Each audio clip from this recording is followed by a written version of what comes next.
አስተሳሰብ ጭንቅላታችሁ አሁንም የወረደ አስተሳሰብ ካለው እና እነዚህን አስተሳሰቦች አሁን የምነግራችሁን አስተሳሰቦች ማታስተካክሉት ከሆነ በህይወታችሁ የትም አይነት ደረጃ ላይ ልትደርሱ አትችሉ። እነዚህ አስተሳሰቦች ብዙ ሰዎችን ወደኋላ እያስቀሩ ያሉ አስተሳሰቦች ናቸው። ካስተካከላችሁት በኋላ ግን በእርግጠኝነት በጣም በብዙ ነገር የተሻለ ሰው የተሻለ ማንነት እንደምትገነቡ እርግጠኛ ነው። ለውጥ የሚጀምረው ከአስተሳሰብ። አስተሳሰባችሁን ካልቀየራችሁት እና ነገሮችን የምታዩበትን ነገር ካልቀየራችሁት ካላችሁበት ቦታ ልትቀየሩ አትችሉም። ለምን?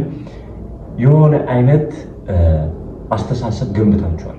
እኔ ሰነፍ ነኝ፣ እኔ አልችልም፣ እኔ እንደዚህ ምክንያት አለኝ፣ እኔ እንደዚህ ተጎጂ ነኝ እያላችሁ የገነባችሁት አስተሳሰብ ስላለ ማለት ነው።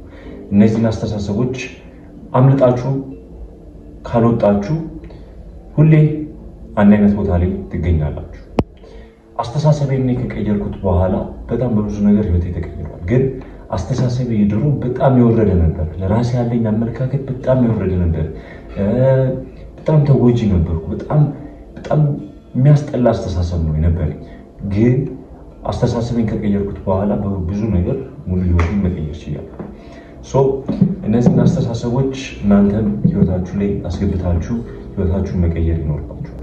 የመጀመሪያው አስተሳሰብ ልትቀይሩት የሚገባው ምንድነው? ተጎጂ መሆን። ተጎጂ ሆነ ማንም ሊያድነህ አይችልም። በቃ ማለት መረዳት ያለብህ ነገር ተጎጂ ስለሆንክ ማንም ሊያድነህ አይችልም። አሁን ብዙ ሰዎች እኔ ሰነፍ ነኝ ይላሉ። እኔ በቃ ጥሩ ቦታ ላይ አይደለሁም፣ ድብርት ውስጥ ገብቻለሁ፣ እኔ ሰዎች አይወዱኝም፣ ለምንድን ነው እንደዚህ ማስጠላው ይላሉ። ሁሉም እኮ ሰው 90% የሚሆኑ ሰዎች እኮ ይህ አስተሳሰብ አላቸው። አንተ እኮ ተለይተህ ወጥተህ እኮ አይደለም።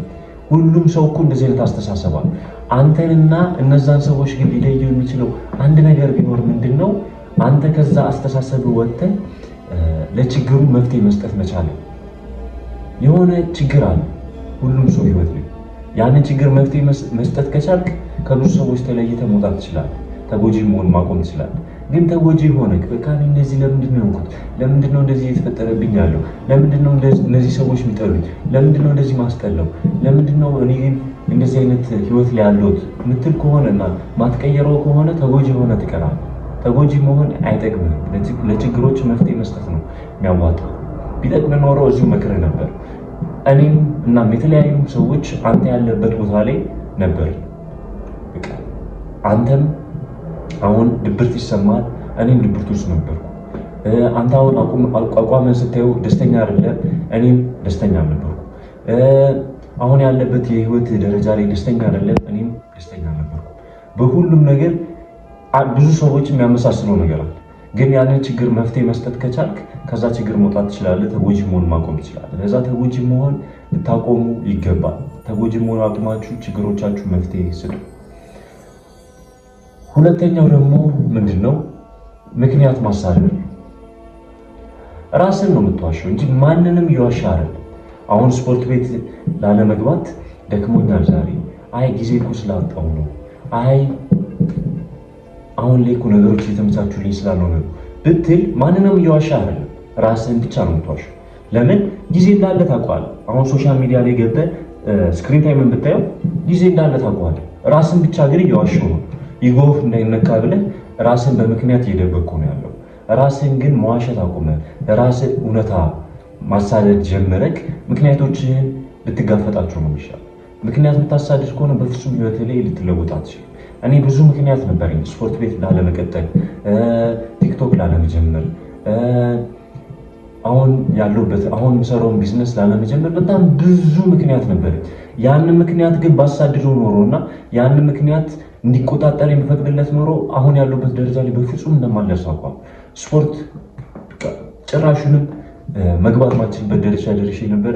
ምክንያት አልሰጡትም። ራሴ ጀመርኩ፣ ገባው፣ ኬትም ብዬ ብርም ፈልጊ ገባው። እንደዛ ብዬ ምንም አይነት ምክንያት ራሴን አልሰጡም ነበር። ምንም አይነት ምክንያት የማይሰጠው ሰው ከሆንክ አስተሳሰብ ብዙ ነገር እየተቀየረ ይመጣል። ያንን ሁሉ የምትፈልግበትንም ደረጃ ላይ መድረስ ትችላለህ። ግን አስተሳሰብን ቀይሩ። ምክንያት ማሳደድ ለአንተ አይጠቅምም። ለዛ ውስጥን አሳምኑ። ራስን ህምብል አድርገውና አይ እኔ ምክንያት ማሳደድ የለብኝም ምክንያቱም ተጋፍጬ መውጣት አለብኝ ብለህ አስተሳሰብህን ቀይረው። ሶስተኛው ነገር ደግሞ ምቾት ይገላችኋል። ምቾት ነው ትልቁ ጠላታችሁ። ምቾት ውስጥ ካላችሁ አሁን ለምሳሌ አልጋ ካላችሁ፣ ምግብ ካላችሁ ምቾት ውስጥ መግባት ትችላላችሁ። ስልካችሁ እስካለ ድረስ ሶሻል ሚዲያ ስክሮል ታደርጋላችሁ፣ ራሳችሁን ታረካላችሁ። እነዚህ ነገሮችን እያደረጋችሁ ምቾት ውስጥ መግባት ትችላላችሁ። ምቾት ነው ግን ትልቁ ጠላታችሁ። ምቾት ነው እየገደላችሁ ያለው። ምቾት ነው ካላችሁበት ቦታ እንዳትንቀሳቀሱ እያደረጋችሁ ያለው። ምቾት ነው አላማችሁ ላይ እንዳሰሩ የውሸት ደስታ እየሰጣችሁ እየነጠቃችሁ ያለው። ለዛ ምቾታችሁ በጣም ከምታስቡት በላይ ጠላታችሁ ነው። አሁን ካላችሁበት ቦታ እንዳትፏቀቁ እያደረጋችሁ ያለው ነገር ምቾታችሁ። ለዛ ከምቾት መውጣትን ራሳችሁን አለማምዱት። ምቾት ውስጥ መሆን ለእናንተ ይጠቅማችሁ። ምቾት ውስጥ መግባታችሁ ድብርት ውስጥ ከተታችሁ፣ ራሳችሁን እንድጠሉ ታደርጋችሁ፣ ከዓላማችሁ እንድስቱ አደረጋችሁ።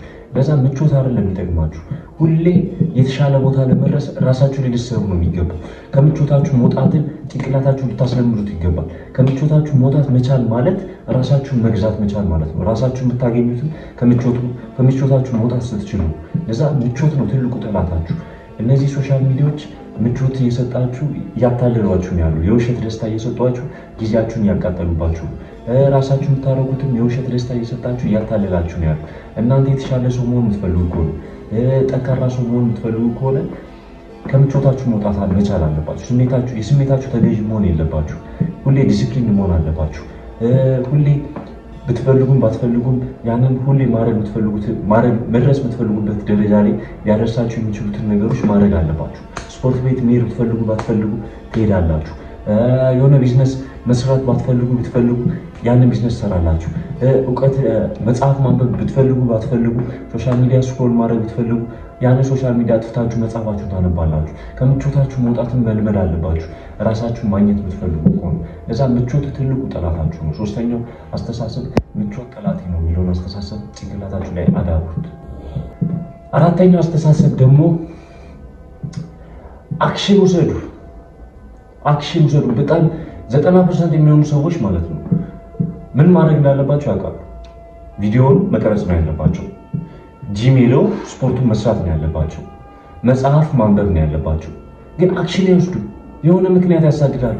አክሽን ማትወስዱ ከሆነ የሆነ ነገር ለመጀመር ፈልጋችኋል አይደል? አሁን የሆነ መጀመር የፈለጋችሁት ነገር አለ። ለብዙ ጊዜያቶች፣ ለወራቶች፣ ለአመታቶች ያንን ነገር የገፋችሁ የሆነ ምክንያት እያሳደዳችሁ የገፋችሁት ብዙ ነገር አለ።